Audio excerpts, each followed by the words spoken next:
I've witnessed people lose their jobs, lose their marriages, and their life. A patient reacting to how opioids have affected her life and the people around her. More than 100,000 people have died in the United States from drug overdoses over this past year. Hello, I'm Mike Walter, filling in for Anna Naidu, and this is The Heat.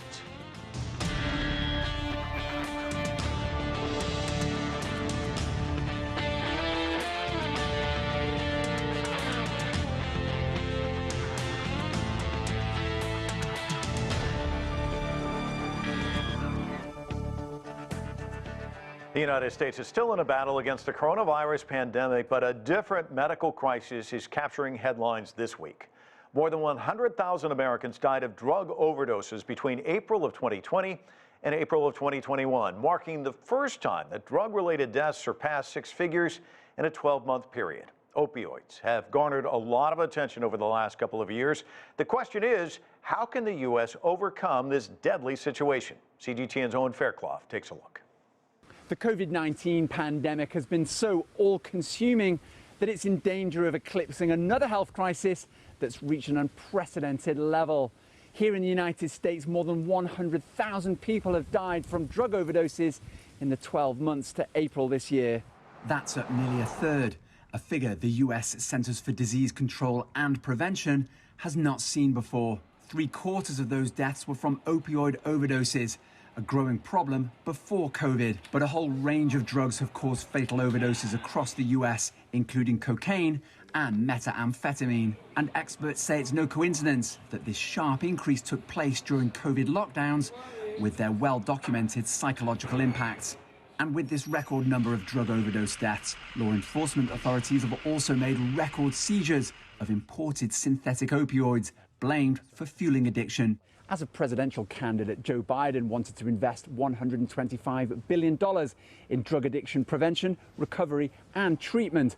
But earlier this year allocated just $4 billion for those programs in his COVID-19 stimulus program. Owen Fairclough, CGTN, Washington. To talk more about this crisis, let's bring in our panel. Joining us from Stanford, California, Keith Humphreys is a professor of psychiatry and behavioral sciences and the section director for mental health policy at Stanford University. From Warren, Massachusetts, we have Dr. David Gastfriend. He is the chief medical officer of DynamiCare Health. In Albuquerque, New Mexico, Mike Vigil is the former chief of international operations for the U.S. Drug Enforcement Administration. And here in Washington, D.C., we have Dr. George Benjamin. He is the executive director of the American Public Health Association. I want to welcome all of you to the broadcast. George, why don't I start with you? These numbers really huge, 100,000. We're talking six figures. What do you think is happening right now? What's happening here? Well, it's real clear. You know, these are deaths of despair. You have people who already had an addiction to these substances who are now at home by themselves and not a lot to do, and the challenges of actually getting them treatment because they couldn't get out and get the treatment they deserve. The nation has never had enough treatment slots, so we're going to have to enhance treatment, and the real issue here, of course, is early identification, and then putting in place more systems to treat people who overdose. And Keith, just to kind of piggyback off what he just said, is this being exacerbated by the pandemic? I mean, when you look at isolation, anxiety, some of these issues that you obviously talk to people about quite frequently, is this really contributing to it? Absolutely is. I mean, the pandemic, as you note, accentuates all the relief reasons people turn to drugs. You know, they feel scared, they feel sad, they feel alone. We have to realize many people have been bereaved. They've buried people that they love. And then it also cuts off the ways out. So it's harder to access treatment. It's harder to access the mutual help fellowships. It's harder to get together with the family and friends who can support you because of the protections we have to put in place to keep COVID from spreading. So all of that is contributing. It's kind of a cauldron in a sense. Mike, let me talk to you about your years. You spent years chasing Pablo Escobar, El Chapo, Guzman. And that's kind of our idea of what a drug dealer looks like. And then a lot of people might say that there are legitimate drug dealers here in the United States with the pharmaceutical companies for years pushing these opioids. Talk to us about that. Well, here's the issue, is that, let's make no mistake about it, the opioid crises was started by pharmaceutical companies, primarily Purdue Pharma, that basically peddled OxyContin. So here's the dichotomy with all of this, is that we have an American justice system that serves one group of people and then serves another group of people. Chapo Guzman killed quite a few people. He used to come to criminal court in shackles. He's now serving a life sentence. And then you have the executives of Purdue Pharma that come in a stretched limo, not to criminal court, but to civil court. And then they pay a small pittance of a fine, and then they go back home and have a great time. We need to treat people equally under the law. But getting back to what you were asking the other two gentlemen, is that the opioid crises, or the deaths that we're suffering from now, are again because of the lack of treatment to a lot of the individuals that are addicted to drugs. The other thing is the issue of the pandemic, the frustration, the anxiety, the isolation. And then thirdly, you have wide availability of drugs that are dangerous.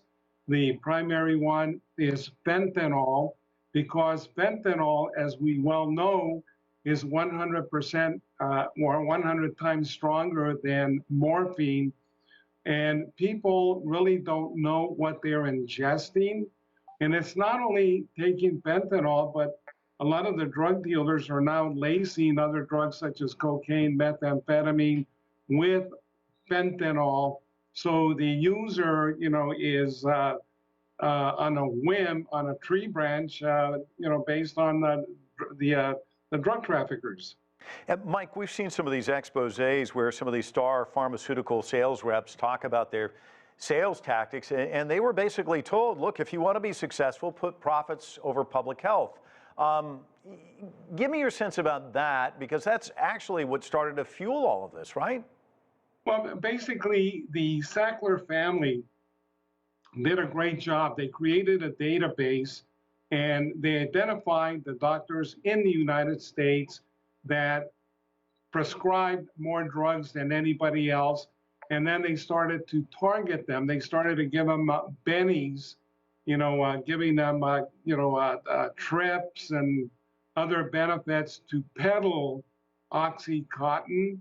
And that's the way that this whole thing started. And apart from that, they indicated that OxyContin was not addictive because of its time release properties, which was really garbage. David, let me ask you about this. In 2017, a U.S. Commission on Combating Drug Addiction in the Opioid Crisis found that the crisis was caused in part by inadequate oversight by the Food and Drug Administration. Despite the criticism, we really haven't seen dramatic changes there. What needs to happen?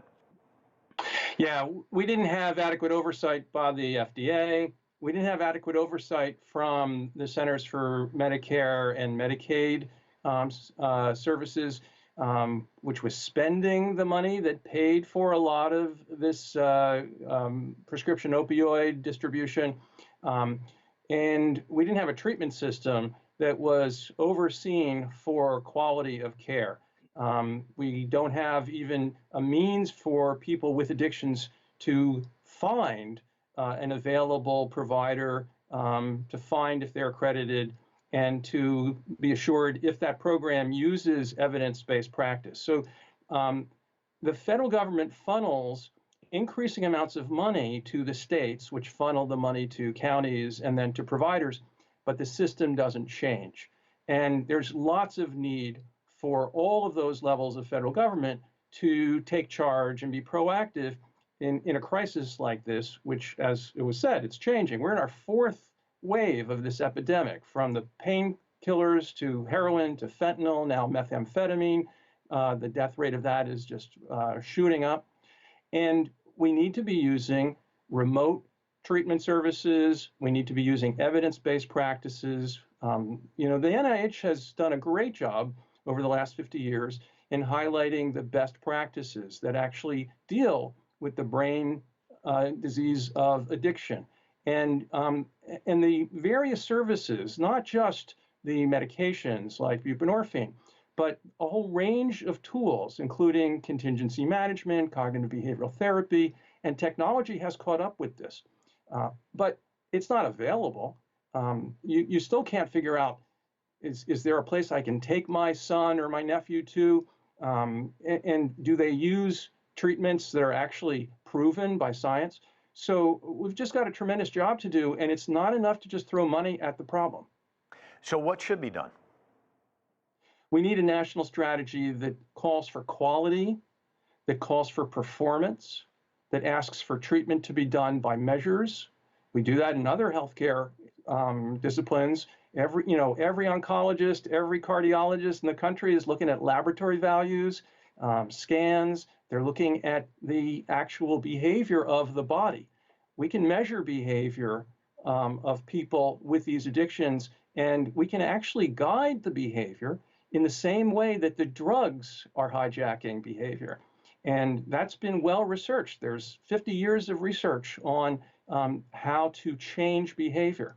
And so the feds need to exert the leadership and the oversight and not just establish barriers or just randomly removing barriers without improving quality doesn't get us there.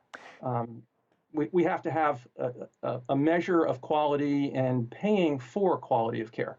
Keith, it's interesting, the Build Back Better law was passed in the House. A lot of publicity about that today in the news media. And booster shots being more widely available, that was also in the news today. But you don't hear a lot of news about this.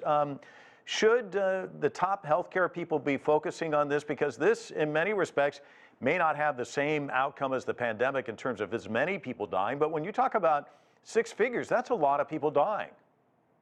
Yes, I mean, COVID has dominated our attention, and for very good reasons. I mean, it's a horrific, virus. It has killed hundreds of thousands of people. It has altered all manner of our daily existence. So it's understandable that drugs would take a back seat in our attention, but we're going to have to, chew gum and walk at the same time, as they say. We can't wait for COVID to go away to start dealing with addiction because it's getting dramatically worse. I mean, the numbers are horrible in absolute terms, but also just how fast they're going up. In most cities, we're talking about 25%, 35% increase every 12 months in the number of overdose deaths. So as with COVID, we have to have a national response. I agree with what David is saying. We have to have a national response with strong leadership, all hands on deck, realize this is just as much an emergency as COVID, and we have to start treating it as such. Mike, is this more than just FDA oversight? I mean, you worked in the DEA. I mean, what needs to happen from that standpoint, do you think? Well, it's not only FDA, but, again, I think that the federal government has got to wade into the lake and start taking adequate measures, treatment. But one of the big things that I would recommend is we have to do a better job in terms of reducing the demand here in the United States. It's unfortunate, but we are the biggest consumer market for illegal drugs in the world. And when you take a look at opioids, we consume probably about 90%, at least 85% of the opioids produced in the world. And then if you take a few other countries, then it goes up to 95% of the opioids, which leaves about 5% for the rest of the world. So that gives you an idea of how much opioids we're consuming here. But unless we reduce the demand, we're not really going to make a lot of headway. And if it's not Mexico supplying drugs or Colombia, it's going to be another country.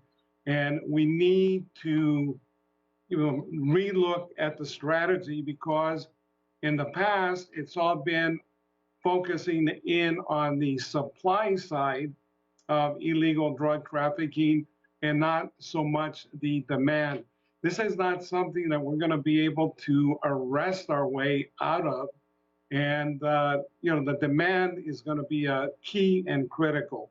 David, you've seen the war on drugs that's been going on here in the United States for some time, and I mean, I think Mike makes a really good point. You got to reduce the demand. What do you think can be done there? Yeah, just as another example of what Mike said, so we learned that doctors were just prescribing way too much prescription opioids, and that was fueling the start of an epidemic. So we educated the doctors that they had to stop doing that. So they cut off the access, all right? They did what we asked them to do. What happened? Those people went to the streets. And the marketers of drugs realized we've got a great opportunity here to exploit. And when that started getting bad press, heroin, became on the front page of every newspaper in America. They said, well, let's boost the potency of the opioids to make the addiction more powerful. And then the Mexico super labs were able to come in with with methamphetamine in a new manufacturing process that's far more potent and easier. And so we can whack-a-mole with trying to stop the supply and fight with interdiction. And we're just going to end up driving the problem from China to India to Mexico to Myanmar. And it's just going to keep happening because the appetite for these drugs is still there and growing. So we need to be doing work with prevention and helping people who are in trouble to access treatment, to stabilize, just to stay alive. We can't keep escalating the problem by incarcerating them all and thinking, great, we've gotten rid of the problem that way. That only amplifies it. And we need a system of quality care so that people have confidence that it's worth trying to get treatment. George, let's talk about what may be at the crux of the matter, and it's been discussed already, fentanyl. We want to show a graphic because it's a list of the most prescribed opioids, and fentanyl is on this list. Talk to us about what makes this opioid so dangerous and so addictive. Well, first of all, it's cheap. So it's the drug dealers can get it for a very cheap price. As the other speakers have pointed out, it is highly addictive compared to any of the other opioid drugs. It is something that at small doses, for example, and they can use it to cut some of the drugs, again, to try to increase the potency of the drugs. I think one of the things we've got to do is, say when you're in a hole, stop digging. So one of the first things we've really got to do is work on prevention. So that means even though the physicians have done a better job of prescribing, we've got to move to a range of non-pharmacological therapies for pain. That's one of the first things we need to do.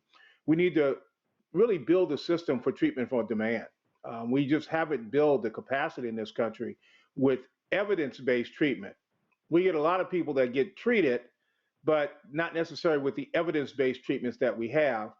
And we've got to stop criminalizing those patients that are addicted and getting them into therapy in an effective way that doesn't just recycle them through the system. If you arrest somebody, you put them in jail, and you don't treat their addiction, you really haven't done much for them, because when they come out, they're much more likely to use the drug. And by the way, they will most likely use that drug even behind bars.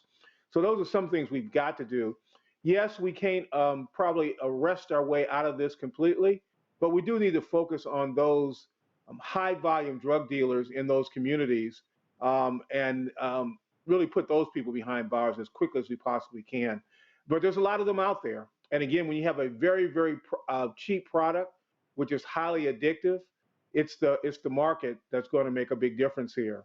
But if people don't need to get treated because with pharmacological agents, because we can manage their pain in other ways, that's really the first step in reducing the input to this problem. Keith, let me talk to you a little bit about the face of addiction, because I think most people in the United States, when you talk about addiction, they think of this junkie shooting up in an abandoned house, but But what we've seen in recent years is it maybe a construction worker that hurt his back and suddenly he's prescribed drugs and then he can't get them and now he's out on the streets and he's selling stuff to get the drugs. I mean, talk to us about the changing look of what an addict looks like in the United States. The public face of the opioid epidemic is different than what we saw, say, during the crack epidemic, in that there's far more middle class people, there's far more suburban people, there's far more white people. And that's kind of waking people up to the fact that addiction can happen to anyone. But that's always been true. That was true during the crack cocaine epidemic as well. And if anything good has come out of it, it may be a sense among more Americans that we're all in this together, that addiction is not just something that happens to someone else far away or in an awful neighborhood they wouldn't want to go in, but it is pervasive throughout society. And we're just talking about opioids, but if you add in cocaine, you add in alcohol for that matter, it is really everywhere. And because it is everywhere, that means we all need to work together and have a stake in all working together to create an enduring response to it in the same way we do other diseases we all have to worry about, like heart disease and like cancer. And we can do it, but only if we are willing to say, this is a shared fate for all of us. This is a national priority, and we're going to have to put resources behind it, just as we do to the other health problems to which we are all prone. Keith, I know that you work with veterans with addiction issues. Give us an idea of some of the struggles that you witness, and just, once they're hooked, how difficult it is to turn the corner on this. Yeah, so the VA, and I should make clear, I'm not an official spokesperson for the VA, but the people who care for the VA are disproportionately male, disproportionately rural, disproportionately on the lower end of the socioeconomic spectrum. So it was a vulnerable population to begin with, and there are very high rates of addiction in VA. And in the veteran population generally, even those who don't rely on the VA, it's very dispiriting for people. It often comes in the context of other things in life not going well. Maybe the plant is shut down and they're unemployed, or they're just retired and they're not sure what to do, and then they have this condition which is stigmatized and they feel isolated, and it's very hard to ask for help in those. To go from being a proud soldier to someone who feels like they're a disgrace is an awful feeling. And what we can all do is reach our hand out to people and say, you are not a disgrace. You are a valuable human being. You have a health problem, like many other people have a health problem, and we're here to help you, not to shame you for the condition that you have. David, we have another graphic we want to put up because a lot of people think that they're getting Oxycontin or Vicodin, but it's actually laced with or purely fentanyl, and that's why we want to show you this graphic to illustrate how closely these pills can look. What are the reasons why fentanyl is so dangerous? Well, because it's so potent, you can use a very small amount, which means you can embed it inside a pill that's made to look like Xanax, Oxycontin. You can actually put it in a pill that's made to look like Adderall, the treatment for attention deficit hyperactivity disorder, and mix it with methamphetamine. And what happens is the person who buys this on the street uses it, and they're not thinking that this is something that can kill me. They're thinking, well, it's a medication. It's got to be safe, right? So it's a really terrible exploitation of people who are needy and unable to be discriminating about this, but think that they are being discriminated. And so that makes it really difficult to stop. The fact that it's, you can ship 2 pounds, a kilo, of either of these drugs through the internet ordering system, and you can take out a whole neighborhood of a city with the death rate that small amount can cause. So it's really a terrible problem. Yeah. And it just calls for a lot of public education and public health effort, community health treatment, having addiction care embedded, integrated into collaborative care process. Otherwise, we don't have the access to deal with this problem. Mike, as you well know, the DEA has seized like 11.5 million of these counterfeit fake pills out there. It has seen a huge jump since 2019. What can be done? Well, the thing is that, I think that we have to educate our youth at a very early age.